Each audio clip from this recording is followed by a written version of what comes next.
¿Qué tal? ¿Cómo están amigos y amigas de esta comunidad? Hablar de la violencia no es fácil, definitivamente, porque es un problema que venimos arrastrando desde hace mucho tiempo en nuestro país. Es parte de un sistema económico, de un sistema de gobierno, que la ha utilizado para reprimir, para censurar, para imponer diversas condiciones. Desde la época de Felipe Calderón Hinojosa, el fenómeno de la violencia asociada al narcotráfico ha jugado un papel protagónico también en la narrativa. Sin embargo, y esto es muy importante que lo logremos asentar, no se trata de justificar ni de minimizar este problema que por supuesto existe en México, pero sí de lograr dimensionarlo y sobre todo de entender cómo se maneja informativamente y con qué finalidad se empieza ya a utilizar de aquí al 2024. Comencemos con la información, si les parece, y después la opinión. A ver, ¿qué fue lo que pasó? Lo que pasó en el estado de Tabasco antes de Navidad. Déjeme recuperar todo esto.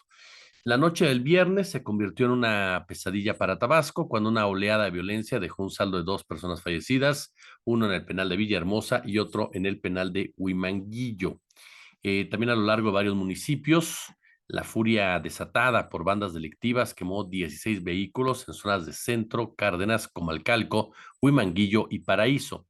El caos se intensificó con el asalto a una tienda de conveniencia, la calcinación de tres bombas despachadoras en una gasolinera y hasta la desarticulación de un grupo de la Policía de Reacción y Atención Ciudadana en Cárdenas. A pesar de esta situación, no, todo esto le reitero, se desató hace unos días en vísperas navideñas. Las autoridades no habían llevado a cabo detenciones importantes al respecto. Se llegó a comentar que todo se debía al intento de ejecución en contra de un funcionario policíaco, lo cual fue desmentido de manera prácticamente inmediata. Y posteriormente hubo más videos que se fueron subiendo a redes sociales en donde se hablaba de balaceras, se hablaba de persecuciones y demás. Todo esto alrededor de este brote de violencia. Llama mucho la atención, insisto, no voy a demeritar que tenemos un problema de violencia en México. Eso sería absurdo.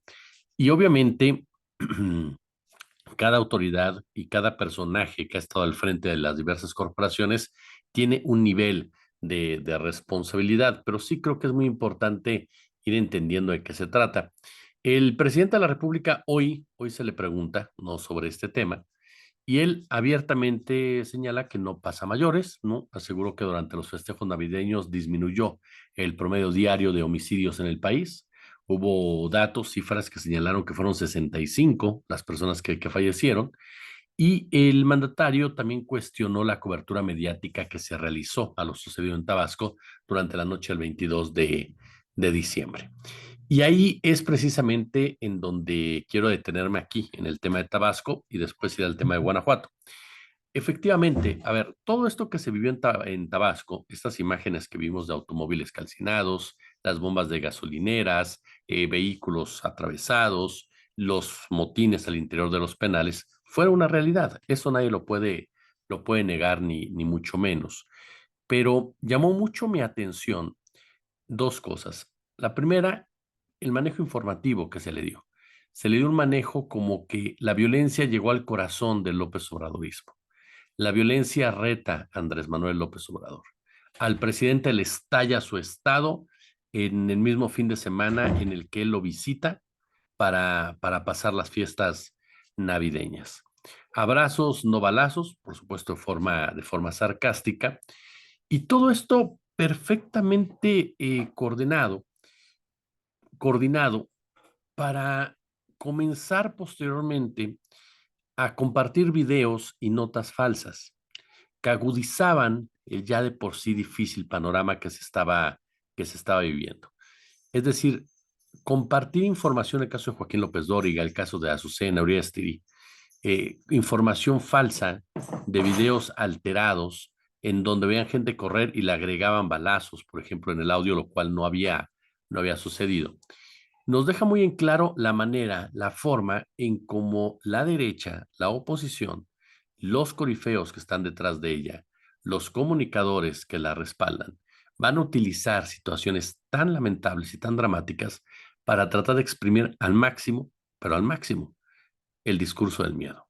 El escenario de un país que está totalmente inestable, de un país violento, de un país en donde reina precisamente el caos, porque de esa manera pueden penetrar en la mentalidad, en los intereses, en las emociones de un sector de la población que puede considerar ante esto un fracaso en la administración de Andrés Manuel López Obrador.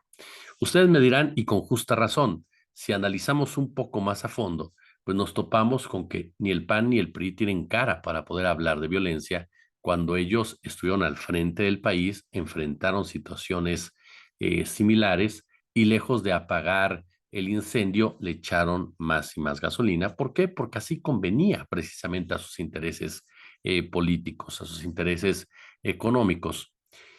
Y este es uno de mis puntos, y lo digo con todo respeto y sin caer en ninguna postura conspiranoica, ni mucho menos, pero ¿por qué no se les hace extraño? Y es pregunta, ¿no se les hace muy extraño que desaten este caos en Tabasco?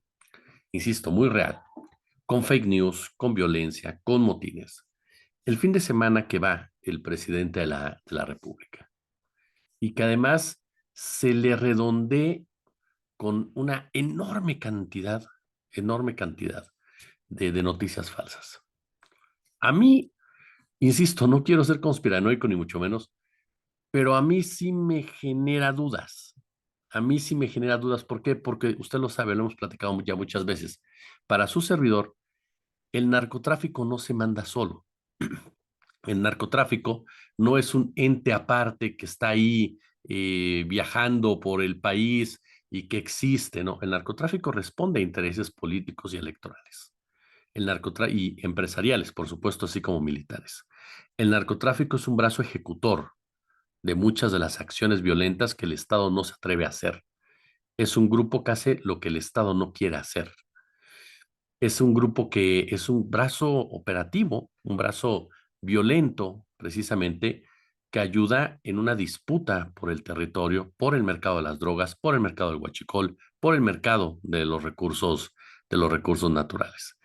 Y esto lo hemos comentado a partir de lo que hemos diseñado o analizado en relación a la guerra contra el narcotráfico. Entonces, para mí, esta violencia desatada en Tabasco tiene esa finalidad política. Tiene una finalidad de mostrar política y electoralmente las vulnerabilidades del gobierno de Andrés Manuel López Obrador.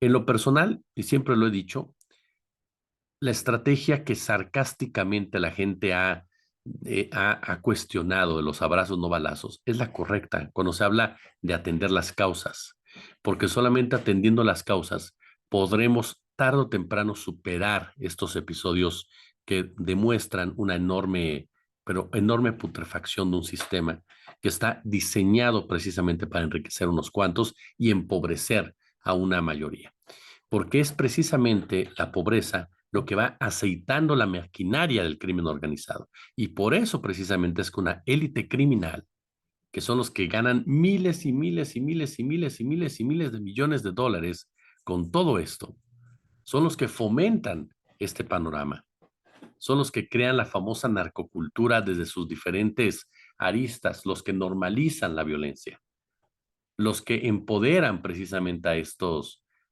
grupos, los que crean a los monstruos y posteriormente los derrumban. Y no es un asunto solamente de México, va más allá de nuestras fronteras. Por eso cuando tú te atreves a decir, bueno, yo también quiero ayudar a este lado, quiero sacar gente de la pobreza, quiero generar oportunidades de desarrollo, definitivamente eres un problema. Definitivamente eres alguien que no va de acuerdo a lo que se está buscando en esa área. Y por eso ni la DEA ni la CIA quieren al propio Andrés Manuel López Obrador, porque consideran que en definitiva no ha seguido ni las estrategias ni los parámetros dictados por el propio gobierno de los Estados Unidos. ¿Cuánto margen de acción tiene el gobierno mexicano? Muy poco, sobre todo si pensamos que hay una cúpula militar en México que responde más a esa estrategia de seguridad norteamericana que a los intereses realmente nacionales. Todo esto, insisto, en el marco del despojo de recursos naturales, que son realmente el fondo de todo esto. Entonces, para mí, esta violencia es similar a la que se vivió en Salvatierra, Guanajuato. ¿Y en qué me baso para hablar de los Salvatierra, Guanajuato? Una entidad, como les platicábamos, en donde crearon su propio cártel para disputárselo, el territorio del cártel de Jalisco Nueva Generación, que responde a los intereses de otro grupo político, y disputar el huachicoleo, principalmente. E incendiaron la entidad. Más allá de sus discursos triunfalistas, el cártel de Santa Rosa de Lima, que es un cártel panista, literalmente, lo que hizo fue incendiar la entidad junto con el cártel de Jalisco Nueva Generación. Y todo esto, por supuesto, todo esto en el marco de una disputa por el combustible, por el famoso huachicoleo, perdón que lo haya repetido.